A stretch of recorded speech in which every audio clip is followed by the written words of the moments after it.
Amis internautes, bonjour. Aujourd'hui, nous allons voir l'entretien du Sansevieria. Rémi. Voilà. Alors, il s'agit du Sansevieria trifasciata. Alors, le plus connu étant la variété Laurenti, en panachage jaune comme cela, mais on le trouve aussi donc couramment en feuillage vert, comme celui-ci, vert zébré comme ça. Alors, c'est une plante de la famille des Liliacées, originaire d'Afrique tropicale, et on la trouve aussi en Asie, notamment en Inde. Alors, dans son pays d'origine, cette plante peut monter jusqu'à 1,80 m de hauteur. Alors ici, en tant que plante d'intérieur, là, la taille que nous avons ici, c'est quasiment la taille maximale qu'on puisse avoir en tant que plante verte. Alors, c'est une plante très facile d'entretien, vraiment très facile, qui ne demande pas qui n'a pas beaucoup d'exigences, qui ne demande pas être trop arrosée. Enfin, on en reparlera de l'arrosage. Oui, on en parle. Moi, si voilà. Je te l'ai présenté là, c'est que je sais que c'est une plante qu'on va pouvoir mettre dans les bureaux, qui n'a pas forcément besoin de trop de lumière. Et du moins, c'est comme ça qu'elle est présentée. Est-ce que c'est vrai? Alors, disons que c'est la plante facile d'entretien. Tu peux même d'ailleurs l'offrir à ta belle-mère. J'ai oublié, on l'appelle aussi la langue de belle-mère. Hein. Oui. Mais toujours la pauvre belle-mère, elle prend dans tous les... à chaque fois, elle prend. Là, oui, voilà, c'est une plante vraiment facile d'entretien qui, quand même, adore être dans une pièce lumineuse. Néanmoins, si la pièce n'est pas très lumineuse, elle s'y plaira quand même, si ce n'est qu'à ce moment-là, la végétation, la croissance, on sera encore forcément plus lente. Puisque déjà c'est une plante qui n'est pas forcément d'une croissance très rapide, donc là, donc la plante ne poussera pas très vite dans ce cas. Donc pour un bureau, c'est quand même une plante agréable à avoir. Voilà, c'est la plante facile, oui, dans un bureau, pourquoi pas. D'accord. Alors, c'est aussi une plante qui peut fleurir. C'est assez rare de la voir fleurir, mais à savoir qu'elle peut fleurir, qui fait une petite fleur sans grand intérêt, mais qui par contre est parfumée. J'en ai pas. Alors, là, on a celle-ci dans la main, là, où on voit qu'elle commence à être un petit peu serrée là, dans son pot. On voit carrément ses racines qui sont, on peut appeler ça même des rhizomes d'ailleurs, un peu comme ce serait des iris. Voilà, donc là, on voit que ça sort vraiment du pot. Elle commence à, je pense qu'elle doit se sentir un petit peu à l'étroit. Voilà. Bon, il y avait encore la place de faire ses racines, mais malgré tout, ces racines ont une telle puissance que ça serait un pot en terre cuite, le pot serait cassé. On voyait bien que ça demandait à sortir. Donc là, on va en profiter de la rempoter. Oui. Alors, un mélange de spécial. Mélange, tout simplement mélange terreau plante verte, un mélange que vous achetez déjà prêt à l'emploi dans le commerce, qui est composé de tourbe, de terreau, éventuellement de tourbe et terreau. Mais par contre, on va y ajouter du sable. Donc ça, c'est un mélange spécial plante verte. Voilà, ça c'est le mélange déjà prêt à l'emploi, spécial plante verte. Et là, je vais y ajouter un petit peu de sable, de manière à avoir un substrat très drainant. Ce qui ne va pas nous empêcher quand même de mettre des billes d'argile, je suppose. Toujours. Alors là, ça c'est bon truc. Alors déjà, tu les as mises là. Alors déjà, donc un pot en terre cuite. Ça pourrait être un pot plastique, toujours savoir que le pot en terre cuite, il est beaucoup plus simple d'entretenir une plante dans son pot en terre cuite plutôt que dans un pot en plastique. Toujours pour la même raison, c'est que l'humidité sera beaucoup mieux répartie dans un pot de matière poreuse plutôt que dans un pot plastique où il risque d'y avoir un excès d'humidité en profondeur. Là, ce ne sera pas le cas avec ça. Donc là, j'utilise des morceaux de peau cassée, des tessons, voilà, histoire de tuer sans boucher, mais au moins empêcher que la terre ait justement nos billes d'argile. Voilà, je rajoute un petit peu de billes d'argile dans le fond. Et là, au moins, on est sûr que ça fera un bon drainage. Voilà, ça fera un bon drainage. Quand on arrosera, au moins, eh bien, l'eau partira facilement. Alors là, je t'ai mis ce pot-là. Oui. Je pense que le diamètre correspond. Tu vas nous dire si c'est ça. Oui. Voilà, ça fait pas plus de 2 cm. Je vais gratter un petit peu le dessus. On va enlever même la mauvaise herbe. Voilà. Alors, mince. Je vais être un petit peu embêté en profondeur, là. Alors, attends, je vais enlever le gros morceau de tesson, là, qui m'empêche un petit peu. Parce que je voudrais quand même enfouir un petit peu plus la motte. Voilà. Alors. Donc là, on voit, il y a 2 cm de chaque côté, de part et d'autre. Oui, voilà. C'est le bon diamètre. Il ne faut pas prendre un pot trop grand, en tout cas.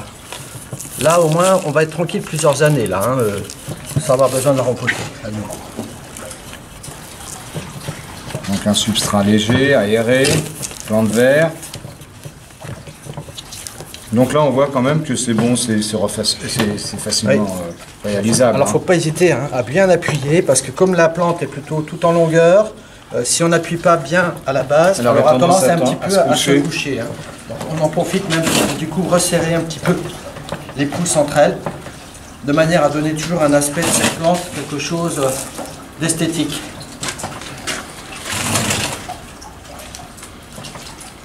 Voilà. C'est quand même assez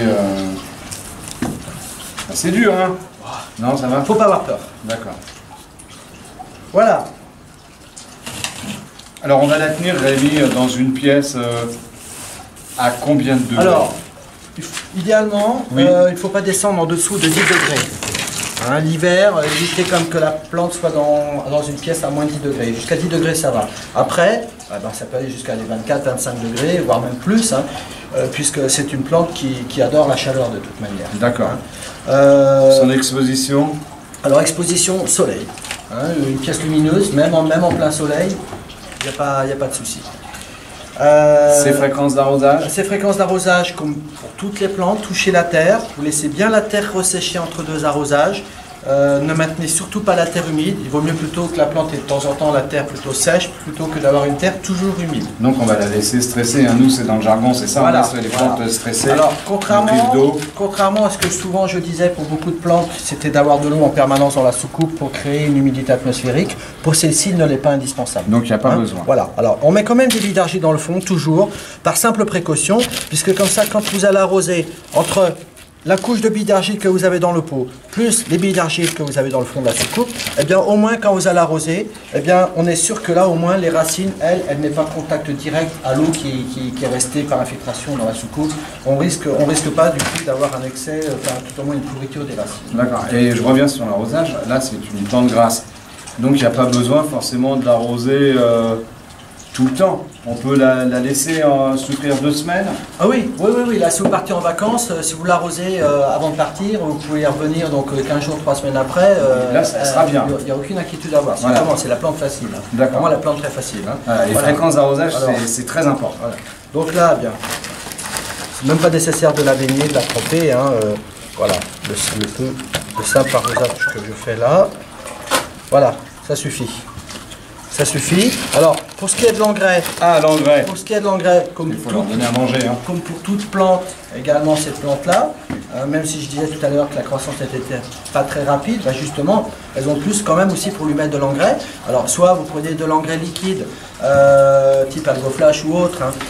Là, vous faites un apport sur 2. Un coup, vous arrosez à l'eau normale. La fois suivante, vous arrosez à l'engrais. En respectant bien les dosages, bien sûr, prescrits sur le flacon. Ou alors, on a de l'engrais donc à libération lente, hein, du type Osmocote que vous trouvez dans les jardineries, où là, voilà, une petite dose comme ça suffit largement, donc on aurait même pu le mélanger, on aurait même pu le mettre dans la terre avant de rempoter, ou sinon, donc, tout simplement en surfaçage, hein, et puis ensuite vous grattez un petit peu pour enfouir. Voilà, et là, il y a à manger pour 2 mois. Voilà. Et là, cet engrais-là, c'est un engrais à libération lente, comme je disais, donc qui va agir comme ça pendant, alors suivant les marques, suivant les marques, 2 mois, 3 mois, 4 mois. Plus on met cher et plus voilà. C'est long. Et là, au moins, vous êtes tranquille pour un moment. Et la cerise. Ou alors, sinon, toujours les bâtonnets engrais, qui font aussi également insecticides. C'est une plante qui ne connaît quasiment pas de parasites. Donc, de là, utiliser un engrais insecticide, c'est pas indispensable. Si vous achetez des petits bâtonnets engrais, purement engrais, pour cette plante-là, ça lui suffit largement. Hein. Mais en tout cas, savoir que les systèmes des bâtonnets comme ça, c'est quand même bien pratique aussi, puisque c'est aussi un engrais à libération lente. Voilà, je crois que tout est dit, j'ai rien oublié. Vous pouvez la vaporiser de temps en temps si vous voulez, ça ne peut pas lui faire de mal. Par contre, bien évidemment, utilisez de préférence de l'eau de pluie, hein, puisque de l'eau de robinet, malheureusement, on aura tendance à avoir les taches de calcaire. Donc ça c'est pas terrible. Et bien sûr, arroser sa plante avec une eau à température ambiante. Hein. Il ne faut pas qu'elle fasse froid et puis qu'on sorte le du robinet et qu'on arrose. Voilà. Bon, je crois que tout est dit.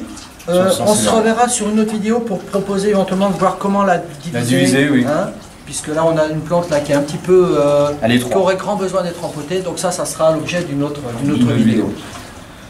Bah, je voilà. crois que tout est dit, oui, pour eh ben on vous dit merci, puis à la prochaine vidéo. À bientôt.